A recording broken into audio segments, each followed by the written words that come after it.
I was honored and delighted when Chancellor Weatherby contacted me in February and asked if I would give the commencement address for the class of 2020. May 9th felt like a very long time into the future, and I was hoping inspiration would strike in the ensuing months so that I could craft just the right message for you on this special day. Little did I know how much our lives would change and how quickly we would all need to pivot. When I envisioned what today would be like, social distancing was not part of our lexicon. I pictured a beautiful sunny day. I saw us all together in the gymnasium, graduates sitting shoulder to shoulder, loved ones doing the same, beaming with pride for you. I envisioned flowers, red and black balloons, and faculty in their regalia. I'm guessing you were anticipating a similar celebration. And while we are celebrating you today, I'm sorry that we are not together. I know this is not the ending you had planned for your college days. I am grateful to Chancellor Weatherby and her team for finding a way for us to be together safely apart to honor you today. I understand an in-person celebration is being planned for fall, and I look forward to joining you then and giving each of you a hygienic elbow bump. The last time I attended commencement at UM Western was in 1997, when I graduated. I don't remember who gave the commencement address that day. I was 8 weeks pregnant with my first child, and my most vivid memory from that day is horrendous morning sickness. I didn't know if I would be able to hold it in, so to speak, long enough to make it through the ceremony. My last name started with C, so I was at least near the front of the line, and I figured if I made it long enough to walk across the stage and then had to leave, it would be okay. I was grateful that my last name wasn't Williams or Young, because I certainly wouldn't have made it that long. Here's the thing. I've had 3 graduation ceremonies. When I graduated from high school, college, and graduate school. I don't remember who the speaker was at any of these events. What I do remember is the love and joy I felt from my family and the feeling of accomplishment and pride for myself and my fellow students. I remember the friendships that developed from our time together. I remember the dedicated faculty who shared their knowledge and encouraged our growth. I will always remember the days, even if I don't recall specific moments or details. While I've celebrated 3 graduation ceremonies, I have graduated many, many times, and you will too.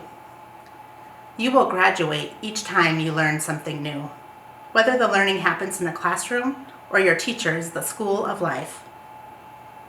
You may graduate from being a single person to being half of a married couple.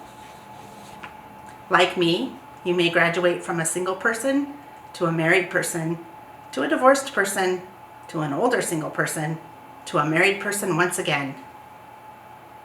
You will graduate each time you grow in your career, and you will grow and thus graduate even when you experience disappointments and failures. You may graduate to become a parent, perhaps several times over, and one day you may graduate to become a grandparent. In my opinion, based on my experience, that graduation is the penultimate. If we believe there is a season for all things, we can mark graduation as the evolution of our human condition. Our lives really are strung together by graduations, some celebrated with ceremony and burned into our memory, though unmarked as a special occasion. Each time we graduate, we have an opportunity to thank those who helped us on our journey. No one goes alone and no one grows alone, and thus no one graduates alone. I hope when you feel stuck in life, as we all do from time to time, you'll reflect on how far you have graduated and draw upon the strength and confidence of what you are capable of achieving. This will help you keep going and lead you to graduate again and again and again. One day, you'll graduate to a place where you are more concerned with the graduation of the people you care about, far more so than your own graduation. This evolution happens almost invisibly, but grows with intensity each time you celebrate and observe others as they graduate. Whether it's the students you teach, the art you create, the discoveries you make, you'll be surrounded by people whose abilities and accomplishments will astound you. Notice their graduation, maybe not with regalia, balloons, and parties, but with acknowledgement all the same. There are so many ways to celebrate, and honoring those you serve and those you love with recognition of who they are and what they can achieve will fulfill you in ways I don't have the words to describe. We are living in strange times for sure, and the disruption to our normal lives is acutely felt on days of celebration. My two youngest children are twins and seniors in high school. At this point, we don't know what graduation will look like for them, but we do know they will graduate. Like you, they've done the work to reach an important milestone in their lives. While their senior year hasn't exactly played out like we thought it would, there have been some awesome surprises along the way, like my daughter's state championship basketball team getting some airtime on ESPN's Senior Night feature. Go Bruins! In my work as executive director at Reach Higher Montana, my team and I thrive on watching students transition from high school to post-secondary education in all its forms. This time of the year is our Super Bowl. The reward of watching students close the book on the last chapter of their high school days and turn the first page on the next book of their futures is incredibly fulfilling. It's why we do the work we do. It looks different this year, yet we are still celebrating students' achievements. Instead of presenting scholarships at senior awards nights, we're celebrating virtual college signing day with a compilation of student-submitted photos and videos describing their next steps. It's not what we expected, but it's been a tremendous experience to have so many students share their hopes and dreams for their futures and celebrate. Before COVID-19, we were hard at work with our partners in the Montana University system to improve the dissemination of college information to Montana high school students so that hopefully more of them would pursue additional education after high school. This work continues and is even more important now.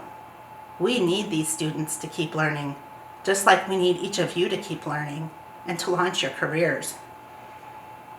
We don't know the long-term effects the pandemic will have on the ways we learn and work, but we know learning and working will continue. Like you, we know we must keep going and changing and adapting. We must keep graduating. I'll close with the words of one of my favorite musicians, the dearly departed Tom Petty. Don't worry, I'm not going to break into song. I do want to be invited back in the fall. Tom and I have this to say. It's time to move on. It's time to get going.